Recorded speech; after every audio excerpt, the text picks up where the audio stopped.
When did I become the invisible matriarch in my own family? Armed with humor and newfound confidence, I'm ready to reclaim my voice, and perhaps even flip the script on respect. As I glanced around the dining room, the sweet aroma of gravy and roasted vegetables filled the air, yet an unsettling tension occupied my mind.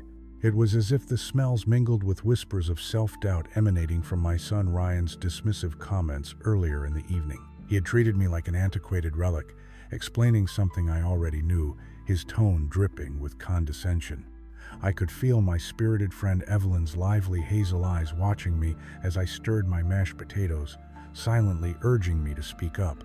I knew I needed to reclaim not only my narrative but also my dignity and respect within this family dynamic. That night I promised myself that I would no longer let Ryan's sarcasm drown out my voice. After all, my life's experiences were not just chapters but vivid illustrations of perseverance and wisdom waiting to be respected. The next day, with Evelyn by my side, we armed ourselves with a plan. Over tea, she recounted her own battles with her grandkids and how she lovingly turned the tables using humor and clever comebacks.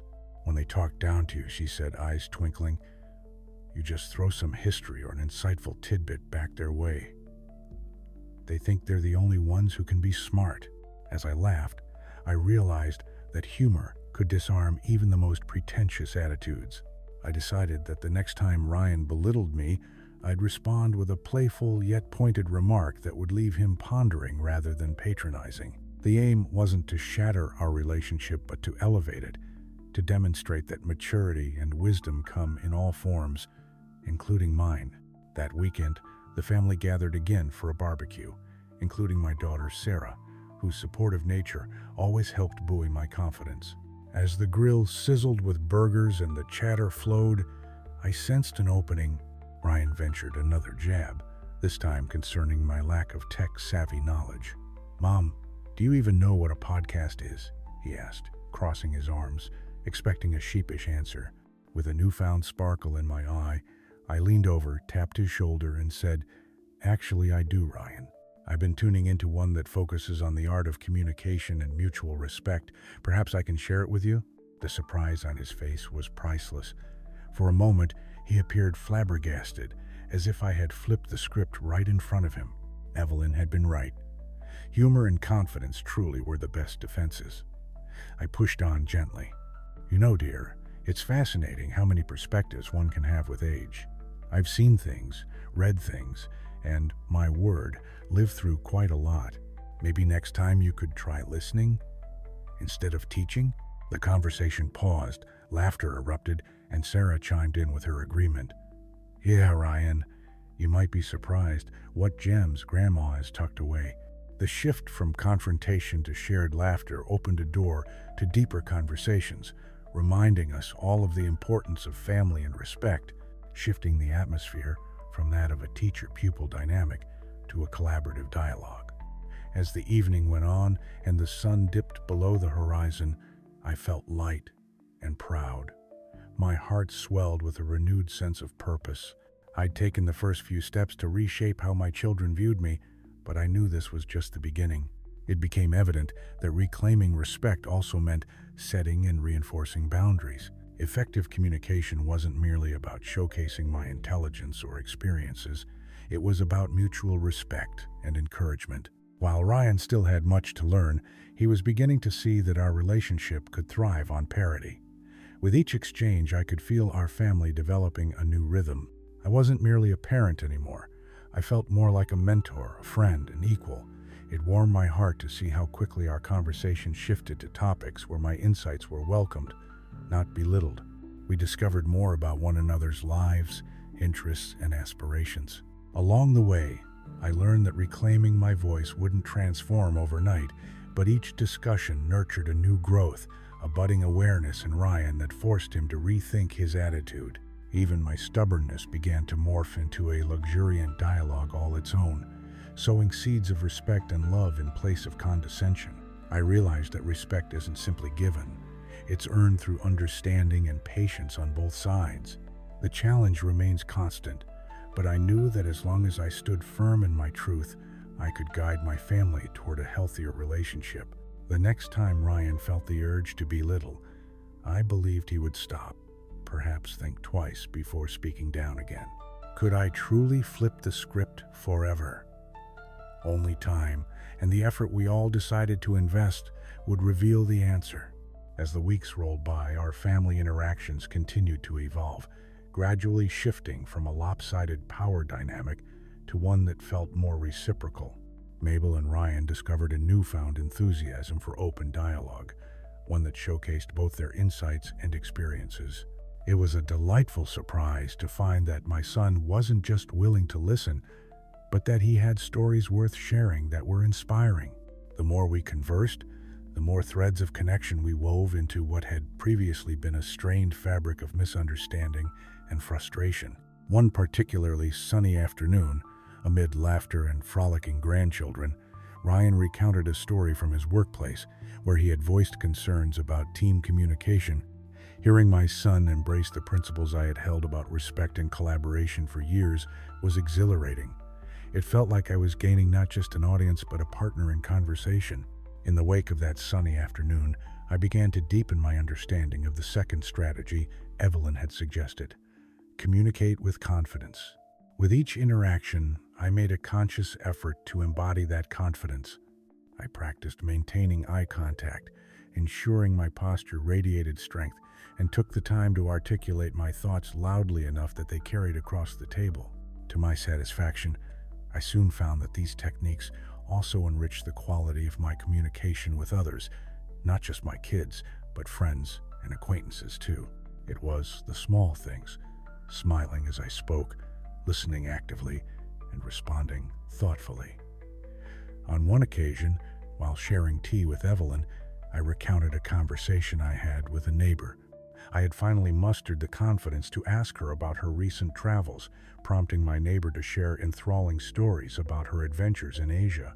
Listening to her confusions turned professional journeys fostered a connection I didn't realize was missing, reinforcing the importance of confidence in our interactions. However, confidence is often best supported by a dash of humor, a lesson Evelyn had commonly punctuated with her wit. One evening, while playing cards with Evelyn and a few of her friends, an amusing yet enlightening moment unfolded.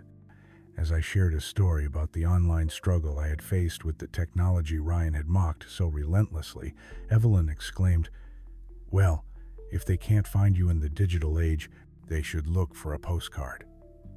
Everyone appreciates a vintage keepsake, dear." We burst into laughter, but that remark illuminated a greater point. Humor could diffuse tense situations and embody resilience. When Ryan would question my tech savviness, instead of faltering, I could frame my journey positively. I decided to approach our next tech discussion with a lighthearted attitude. It was about showing not just him, but myself, that I could embrace my learning curve despite the drudges of the digital era. In light of this newfound approach, I took a moment to plan the next family gathering carefully. Over dinner, when the topic of technology inevitably surfed into our conversations, I seized the chance to flip the narrative yet again. "You know," I began with a twinkle in my eye, "I may not have invented the internet, but I certainly harnessed the power of snail mail. You might want to try writing a letter before sending a WhatsApp message. There's true beauty in waiting for a reply." Ryan chuckled, finally appreciating my playful jab rather than dismissing it as mere grandparent humor. The worst instance of belittlement had transformed into an opportunity for connection. My humor had struck a chord with him, signaling an opening for more nuanced conversations. I could finally see the light at the end of the tunnel. Our familial bond was strengthening, forged anew with laughter. Yet, as much as I reveled in our progress, I recognized the road to mutual respect required more than maintaining a playful tone and showcasing confidence. I acknowledged that part of reclaiming my voice also lay in establishing healthy boundaries, teaching Ryan the value of role reversal in our exchanges. I gently introduced this concept during one family dinner where the conversation leaned heavily toward Ryan's achievements at work, a familiar pattern that often left me feeling sidelined. Seizing the moment, I interjected, "That's wonderful, honey. But speaking of accomplishments, I just finished another chapter of my book on family histories. I'd love your insights as I gather quotes. How about a little role reversal tonight? The surprise danced across his face as chuckles erupted around the table. Lightheartedly, he accepted the assignment, turning the focus to me, even if just for the evening. Reflecting on these exchanges made me realize my efforts were not in vain. Instead, each thoughtful response and gentle nudge was laying the groundwork for a stronger relationship. I took joy not only in my words, but also in witnessing Ryan's gradual shift toward understanding. There were still moments where I could feel that familiar tension creep back in, especially when stress clouded our time together, but the groundwork was laid. Through patience and consistency, we were learning to engage one another with respect. I took solace in knowing that with every shared story, every insightful conversation, and even every playful retort, I was reshaping not just our interactions, but also our family legacy. In this beautiful dance of dialogue, I felt the weight of responsibility on my shoulders, the responsibility to keep nurturing our new rhythm. I began to reflect on how these lessons could ripple further, extending beyond our immediate family. Perhaps, if all went well, Ryan and Sarah would carry these values into their future relationships, creating a legacy of respect that could transcend generations. Was I truly graced with the skill to flip the script in our family? With each interaction, I could see that we had moved closer to balance, understanding, and love. Finding common ground in our exchanges promised not only respect, but growth. The question lingered: how far could these principles carry us?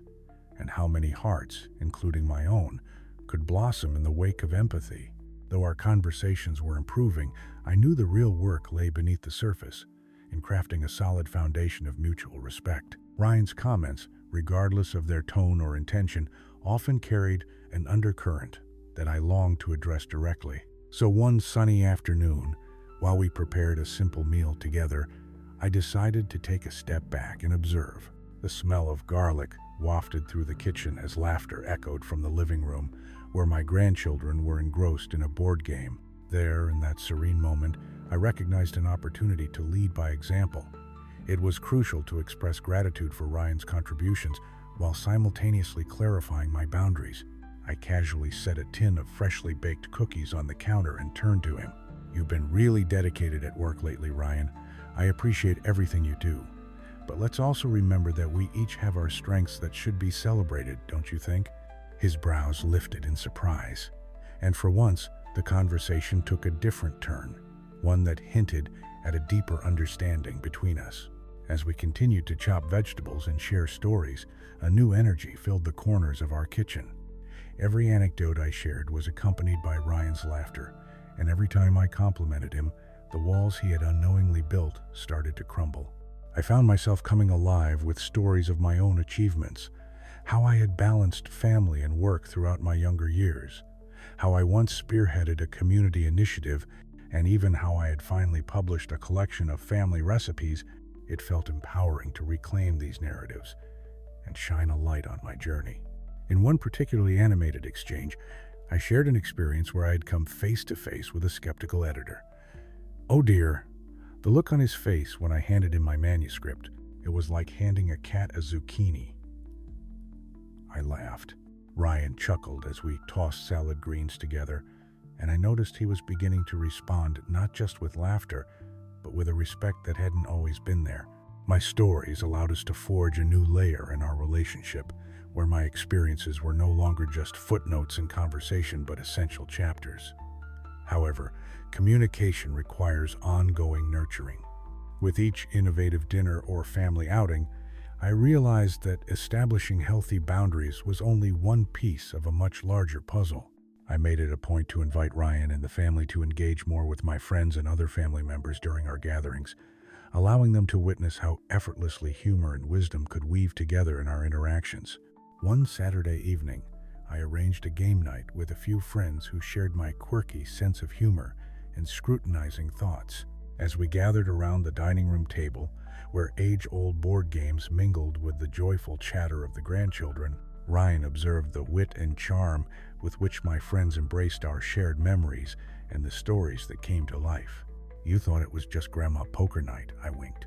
That evening, my friends brought to life tales of their own families, and Ryan began to comprehend the depth and diversity of the familial bond I so deeply cherished. The respect he held transformed from mere obligation to genuine appreciation. Yet, progress requires vigilance. There were still moments when our exchanges veered into the familiar discomfort. A few weeks later, while attending a family barbecue, an offhand comment from Ryan pierced through the joy of the day. He remarked, "Mom, I still don't understand why you would want to write about family histories instead of keeping up with technology." A lump formed in my throat, and the laughter around us dimmed. The air tightened with familiar tension. I felt the need to address this not with anger or sarcasm, but with grace and clarity. Prioritizing my newfound principles, I took a breath and replied, "Ryan, our family history is as crucial as the passwords for social media. It's about connection, values, and being rooted." I offered him a smile, reinforcing my stance without raising my voice. It was not just about my stubbornness, but about fostering an understanding of our legacy that required respectful listening. Navigating these moments reinforced my resolve that every exchange mattered. I knew that by engaging openly with Ryan, I was planting seeds of understanding that could blossom into a garden of familial respect. After that barbecue, I made a point to share more stories about how our roots defined us, intertwining our experiences over generations. We sat up late on a serene evening, flipping through old family photo albums, my heart swelling with pride as we uncovered memories long forgotten. I recounted tales of ancestors who had overcome adversity, imprinting a sense of resilience and strength within our lineage. Ryan listened attentively, slowly acknowledging that my memories weren't trivial but rather vital threads in the fabric of who we were as a family.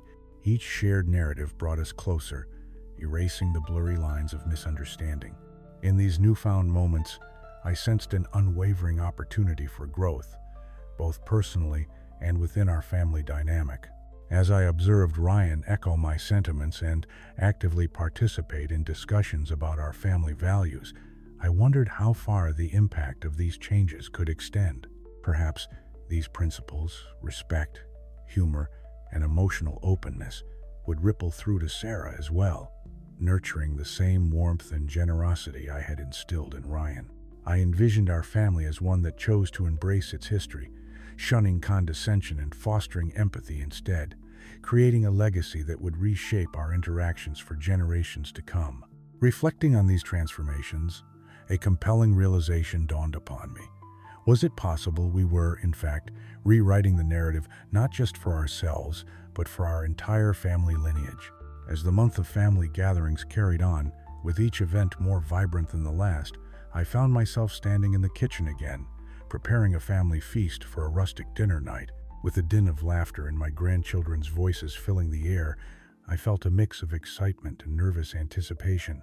It was on this night that I had decided it was time to put into practice not just the lessons I had incorporated, but to also tackle a lingering question that had been gnawing at me. How could I foster a deeper sense of respect, not only for myself, but also among our family members? With Ryan expected to arrive soon, I brainstormed how I could approach the evening without stifling the honest dialogues we had been working toward. Once everyone sat around the table, the air buzzed with anticipation. The dinner consisted of a roast chicken, homemade mashed potatoes, and my infamous green beans with toasted almonds, an old family recipe. As we shared stories under the warm glow of the dining room chandelier, I decided to use humor to illustrate the importance of respect. When one of my grandchildren asked about the history behind my green beans, I replied, "Oh, they've been passed down longer than my ability to convince Ryan about the value of a good family history." Laughter erupted, and even Ryan cracked a smile, apparently amused by the nod to our ongoing journey. As the evening progressed, I noticed a moment where the conversation could have easily spiraled when Ryan made a critical remark about a recent activity I had hosted with friends. "Mom, do you really think that trivia night with your pals is worth your time?" he asked skeptically, his voice tinged with that all-too-familiar condescension. Instead of letting it sting, I took a deep breath and seized this opportunity to implement my model respect tactic. Ryan, trivia night isn't just fun. It's a reminder of how tradition weaves through the fabric of who we are, I responded, speaking with a calm conviction that surprised even me. It helps me connect with people from various walks of life who share histories similar to ours. Just because it isn't a boardroom doesn't mean it lacks value. Silence fell across the table as my family absorbed the weight of my words. I looked around and saw my daughter's eyes narrowing in thought and my grandchildren leaning forward, intrigued. It was as if time stood still for a moment, and I realized that what I had just communicated wasn't solely about defending my choices. It was about nurturing an environment where everyone felt encouraged to share themselves authentically. Moments like these were critical stepping stones toward flipping the script of our interactions, transforming condescension into appreciation. Later in the evening, as I cleared the table, I observed Ryan engaged in a heartfelt discussion with Sarah about her recent art project, giving her his full attention. I no longer felt the need to interject, as they could navigate this conversation with genuine interest, and just like that, I found myself reflecting on the interconnectedness of our experiences. Ryan was not just my son, he was a father, a husband, and in that moment, a mentor to his sister. The realization that fostering respect wasn't solely my achievement, but a collective journey was enlightening. As the night drew to a close, we gathered in the living room, planning a family vacation for the upcoming summer. I couldn't help but notice the air echoed laughter more freely, accompanied by warm exchanges. I felt a wave of hope wash over me, knowing our family was healing old patterns that had threatened to hold us back. I paved the way with my determination, but it was Ryan's gradual awakening that truly made the difference. I resolved to continue modeling the respect I wished to receive, understanding that patience and empathy would be our guiding stars. In that lush moment, my heart swelled, knowing that we were building a unique legacy of communication, one that intertwined respect and mutual understanding. We were beginning to realize that by addressing the ways we spoke to one another with kindness and openness, we not only honored our unique histories but also solidified our family's future. As I exchanged smiles with my children, I couldn't help but wonder, had we finally made that leap from a cycle of condescension to one ripe with empathy and growth? Events like this left me hopeful, as our familial bonds resurfaced strength